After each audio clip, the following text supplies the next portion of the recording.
Hey YouTube, Jim here. Welcome to Top 10 Archive. They're revered for their notable actions and discoveries throughout history, but what happens when we dig into the truth of their lives? Will we still clamor for them after uncovering the mysteries of their past, or will we shy away when we uncover the darkness that shrouds their accolades? The only way to find out was to dig deep and uncover the top 10 truths about our favorite historical heroes. Number 10. Dr. Seuss. Though you'll be thrust into denial as we tell you things so vile, poor Helen Geisel, ill wife of Zeus, the man she loved, who tightened the noose. While it may not be fit for the next Dr. Seuss collection, our little poem does tell a story many may not be aware of.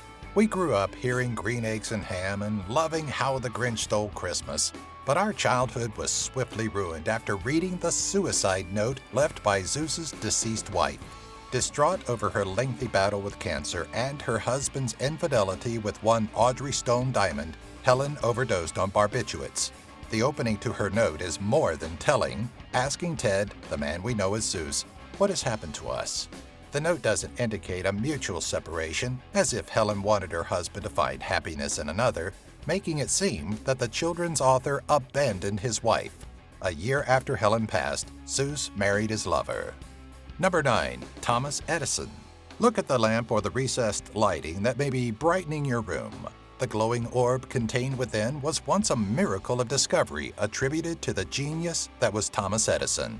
But as time goes on, the truth is sure to be illuminated. While it's true Edison contributed to the practical light bulb, the history of the bulb includes other names like Alessandro Volta, Joseph Swan, and Hiram Maxim. In fact, Edison is alleged to have stolen the spotlight for several of his high-profile inventions, including the electric chair, which is said to have been invented by an employee named Harold Brown, and the concept of X-ray, which is attributed to Nikola Tesla, just to name a few.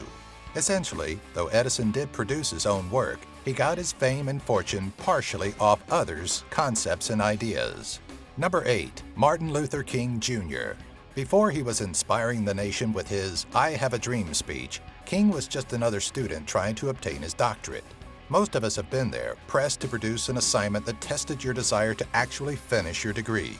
For King, it was a dissertation on a comparison of the conceptions of God in the thinking of Paul Tillich and Henry Nelson Wyman for his philosophy doctoral degree at Boston University.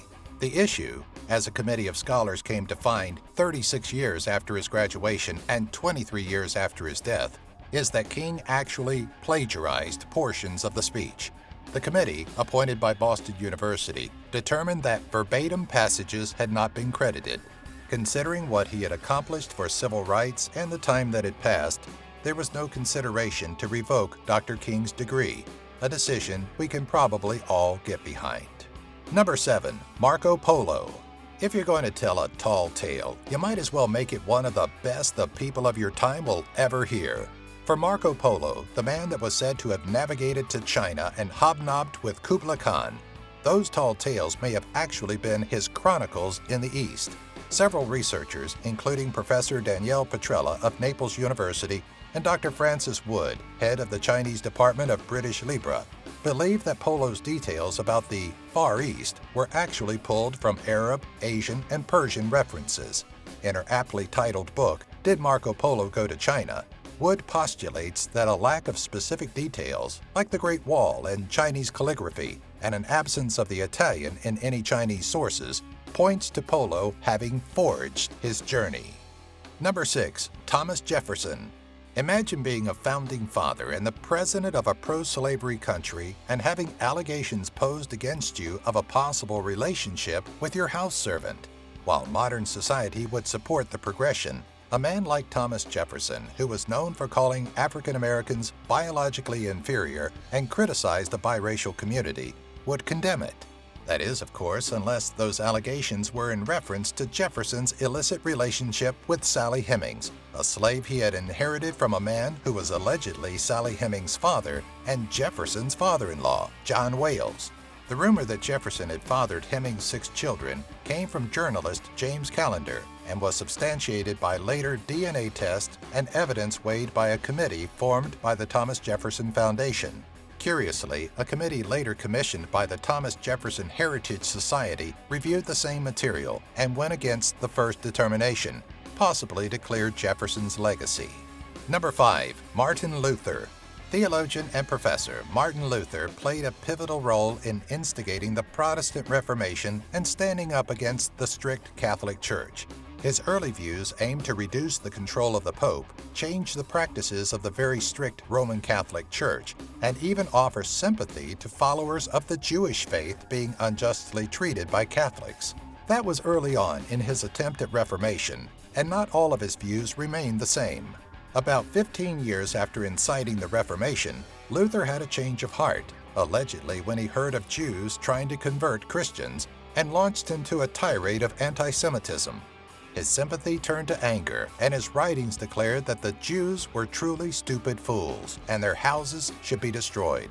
The once tolerant reformer quickly became known as the Church Father of anti-Semitism, and has even been alleged of paving the way for Hitler. Number 4. Christopher Columbus. At this point in time, the fact that Columbus didn't discover the Americas isn't really a secret, but there's more to the explorer's history that makes a little incorrect accreditation seem irrelevant.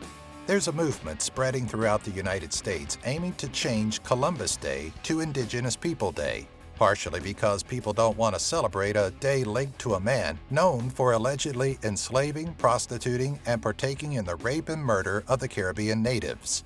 There's also a belief that the Italian explorer fed his dogs human meat, which was said to be from the bodies of locals. Despite once being revered by the United States, Columbus is now vilified as a sadist with no regard for the indigenous people he came into contact with. Number 3. Abraham Lincoln. 70 years ago, President Abraham Lincoln was assassinated at Ford's Theater in Washington, D.C., leaving behind a legacy as the man that freed the slaves. The further you dig, however, the more you realize there's more to Lincoln's legacy than just his part in the Emancipation Proclamation. Though he may have freed the slaves, Honest Abe wasn't entirely keen on keeping them within the country. Initially, the president's plan was to deport the freed slaves to a colony far away from the states. Initially, his eyes fell on Liberia, but in 1863, 500 freed slaves were sent to Ile Vache in the Caribbean. The plan was a disaster, resulting in an outbreak of smallpox and starvation within a year. Lincoln was also known for dismissing habeas corpus from the Constitution and ignored a Supreme Court ruling that declared his actions unconstitutional. Number 2. Mother Teresa. Saint Mother Teresa is a woman that will forever be best known for her pious actions of goodwill towards her fellow man. But there are those out there that question if what we know is the absolute truth. In fact, Rastriya Swayamsevik Sangh of the Hindu nationalist group claims that Teresa's actions always came with an ulterior motive. While many scoffed at Sangh's allegations, it became evident that he was far from alone. A documentary about Teresa titled Hell's Angel calls into question her dubious care of the sick, convenient political contacts, management of large allocations of money, and the conditions of her missionary facilities, which were once compared to Nazi concentration camps. A former worker at one of Teresa's homes and British writer Arup Chatterjee even claims some of the established facilities were not used to aid the sick, but to convert locals to Catholicism. Number 1. Gandhi. If you ever looked at Gandhi and thought he looked like a dirty old man, your judgment may be more accurate than you think. Gandhi may have given up food to protest the British government, but if the allegations are correct, chances are he didn't give up another favorite pastime of his. Gandhi had become known for his sexual views and unusual tests, where he'd sleep next to naked girls to test his restraint. But there was something else about the leader that led the former Prime Minister of Travancore to call him a dangerous, semi-repressed sex maniac.